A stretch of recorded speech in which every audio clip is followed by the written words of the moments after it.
you like my new t-shirt? Yes, I do like it, Steve. I think you're ready. You're ready in advance. What a surprise to go to Paris. Yes, and indeed. That's Le Fruge. I'm glad you said that. I've no idea what it is, but this is the mascot for the Paralympics and the Olympics. It's this thing. And then the Paralympics has a blade and the Olympics doesn't. That's all right, isn't it? Yeah, we're off. Oh, where's mine? Well, yeah. I just thought I'd test one for the Okay, okay, yeah. Right, all right. Right. Okay. Well, in a minute we're going to talk about our holiday upcoming to Belgium, where we're going for my birthday. But first, we have a little apology to make. We do. And every day's a learning curve. And, you know, I had absolutely not considered yeah. our blurb. Yeah, on a recent film, we were on a caravan site and I saw someone pushing a pushchair that I genuinely thought they had a child in, and it turned out to be a dog, and I made some derogatory comments about them being a bit sad.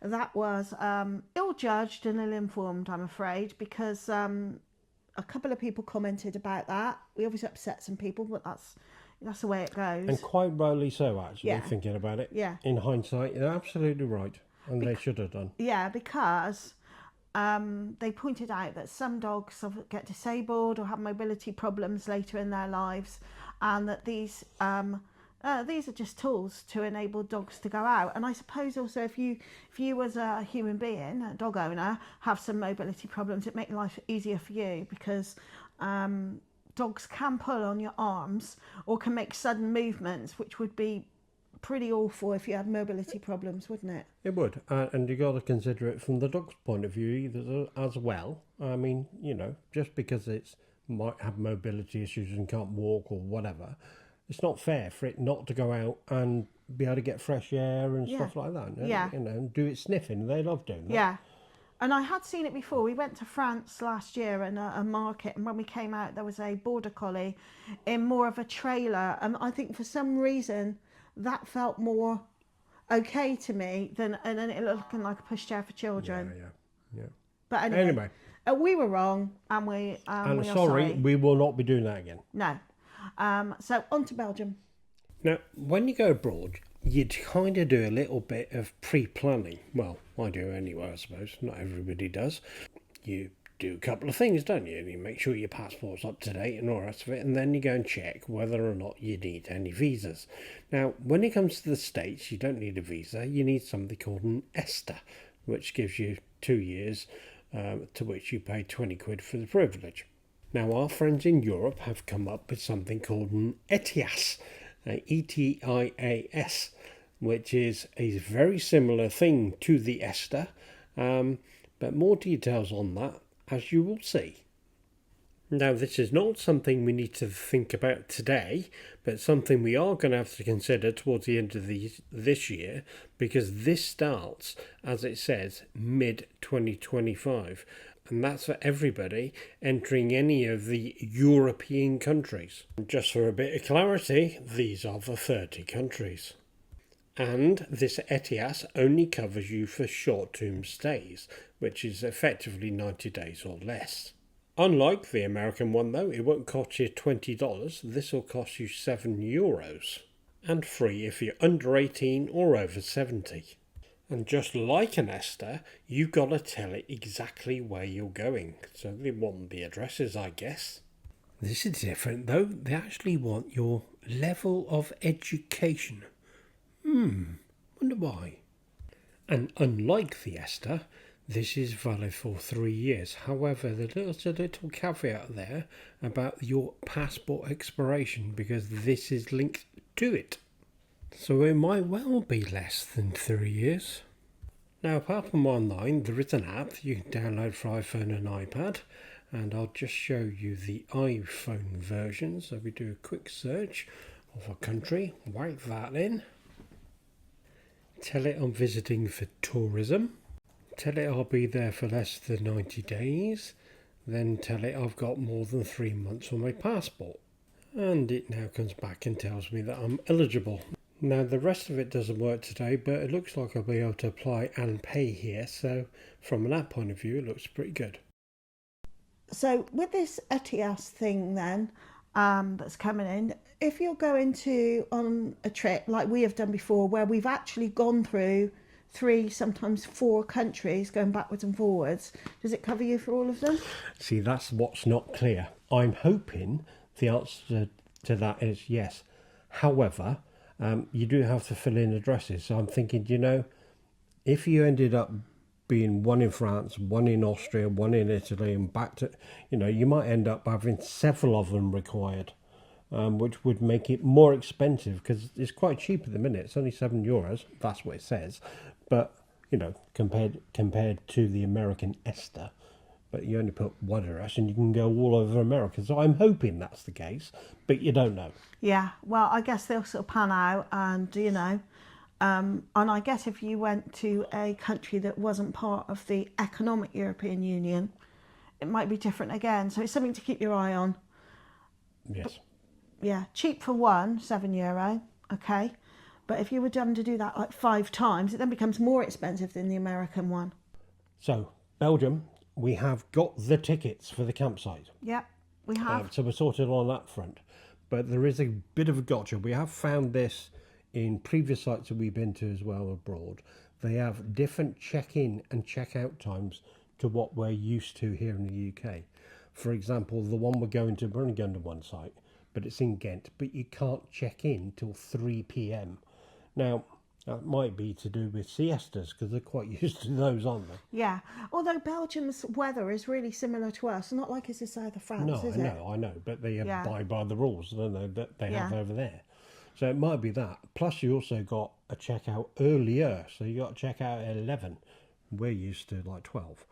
But so bear in mind, when we see the thing that goes in your head is when you book the train or the ferry to get there, you get on the earlier ones, because they're cheaper, and then you're over in that country to get over there for the time for check-in. But that's not going to be the case. No. We'd have to get there, and then we've got to sit and wait before we can go in.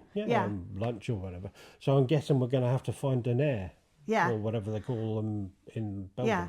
But we're arriving quite early in the morning. Our campsite is less than 2 hours away from the ferry port. We've got like 6-7 hours to kill, haven't we? Yeah, no, it's not that long, but we've still got 3 hours or so, at least, anyway, somewhere. So we've got to find 1, maybe 2 spots on that hour to sort of like pull over, kick back. We're on holiday. No rush. There is no rush. It's just that you want to get there, don't you, when you're in another country. You want to get on the site, you want to quickly explore it, you want to get set up for your sort of holiday to begin properly. Yeah. Now, apart from the tickets for that and the ferry and the campsites were all done and dusted. We checked the passports. They got enough room on them. We haven't got G-HIT cards because we've still got some bandwidth left on our old E-HIT cards because I think they ran out in December this year. So before we get those, that needs to be considered. So I'm not sure of the rules, but I think you can wait for them to run out, and then when you reapply, it has to be for the G-HIT, doesn't it? The E-HIT won't exist anymore. Exactly. Not in the UK. Because one of our kids has got the new one. Yeah. And now, in terms of insurance for us, holiday insurance, in terms of credit cards and ordinary bank cards for taking money out, we belong to the Nationwide Flex Plus outfit, which covers all that lot. They also cover repatriation back to the UK and breakdown cover as well. So it's worth it. It's really worth it. It's a paid for account. It's like 13 quid it's not their free one. Yeah, it's not their free one, but because it covers so many things and stuff at home like mobile phone insurance things, we consider it's a good deal.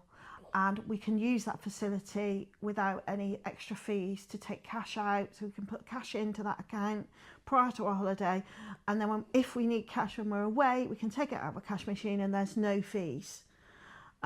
So it is worth looking at. We've used it. We broke down on the motorway in France a few years ago, not with our caravans, it was during the holiday. And it's really scary when that happens in another country where you're not great with the language, you don't know how it all works.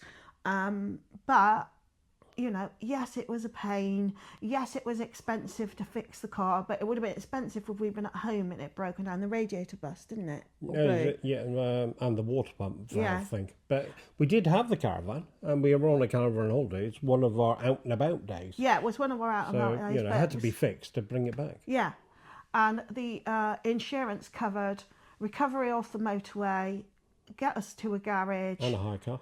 a hire car for the time. And I calculated at the time it would cost us about €800 to fund all of that, on top of the actual repair bill. Oh, you still got the repair bill anyway, no matter which way you look at it. Just that it was fixed, done, 2 days, and they took we took the hire car back. They dropped us back off to pick our car up, and we fixed and back on the road again. Yeah. So you know, it was good from that point of view. Now, in terms of, we're going to call them green zones, in ULEZ, emission zones. Ultra low emission zones. Well, that's what we call them in the UK for things similar. but they have different things. I suppose it is quite good that there is now a central website with an intuitive map that you can click on to find out what you need. But you did see me, cursing and swearing a bit on all the uploads on one of the sites. We're only going to 3 sites in Belgium, all in Belgium. There is not one badge, sticker, whatever you want to call it, that covers all 3 cities. Yeah. Right? So you have to go into each one individually. Yeah. And I think this is something that's going to evolve over time, and it's going to happen in every country, whether are big cities or big towns which have strong air pollution at different times. They're going to bring this in and they're going to make money out of it. It's going to be part of sustainability. We've got it in the UK, obviously London, Bath, Bristol, and I expect there are other cities as well in the UK, but they're the ones we would most likely to visit.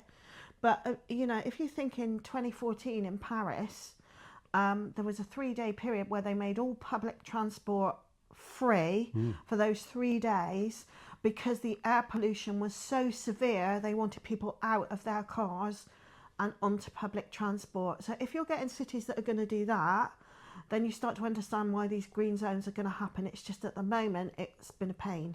Yes, absolutely. And bear in mind that on some of these ones you have to buy badges. I'll cover that. In fact, I've done a video of it, and you can rejoin that now, shall we? Whilst I was at it, I thought I better go online and have a look whether or not I need anything for Belgium in order to drive my car. Because we are planning to go to Ghent and Antwerp and Bruges, just general driving around. Better have a look, hey? Guess what? Things have changed, haven't they? Now, I have a low emission zone app on my phone, which covers nearly all the countries in Europe that I need.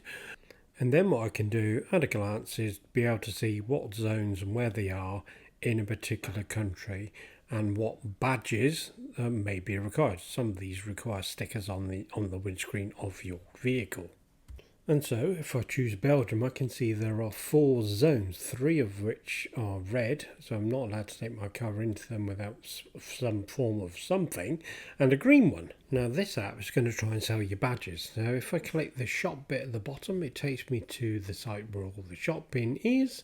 That's for Germany, it carries on, there's one for France, yada yada yada, keep going down, and eventually I'll find one that is for Antwerp and Ghent. There we go.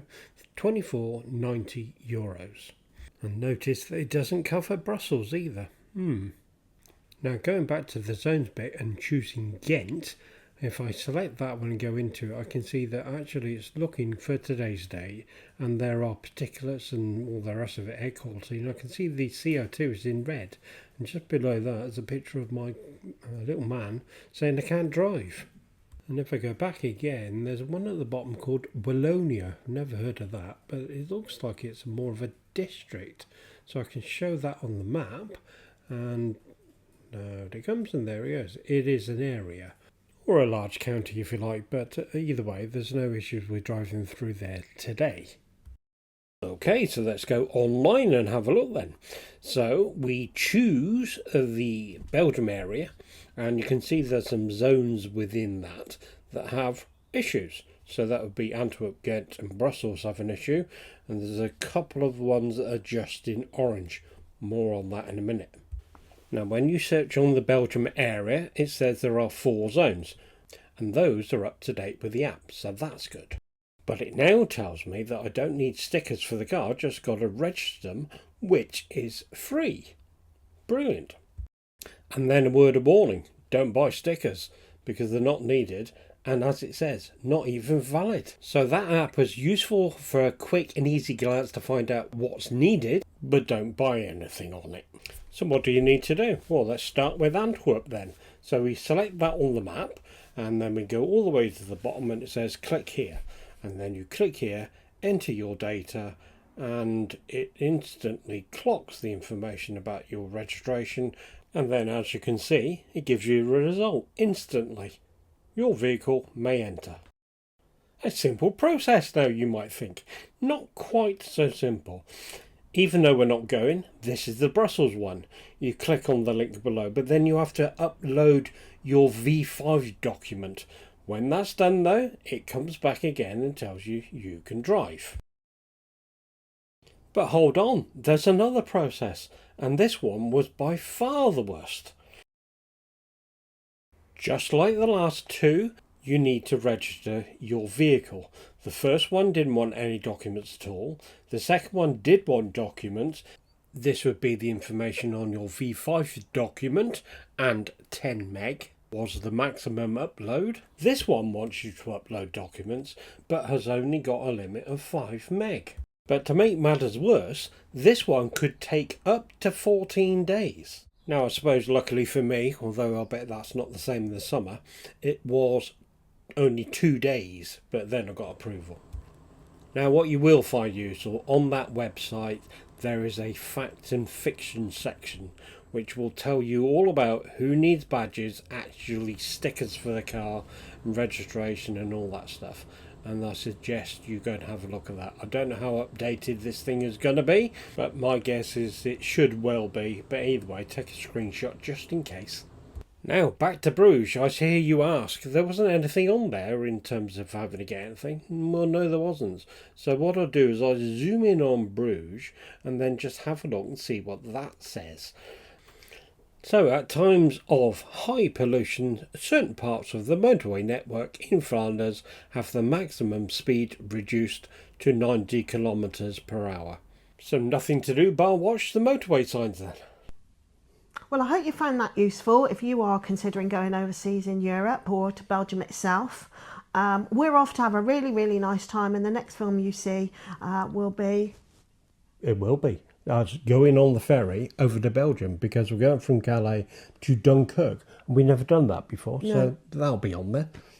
So don't miss that. Please like, subscribe, and ring the little bell.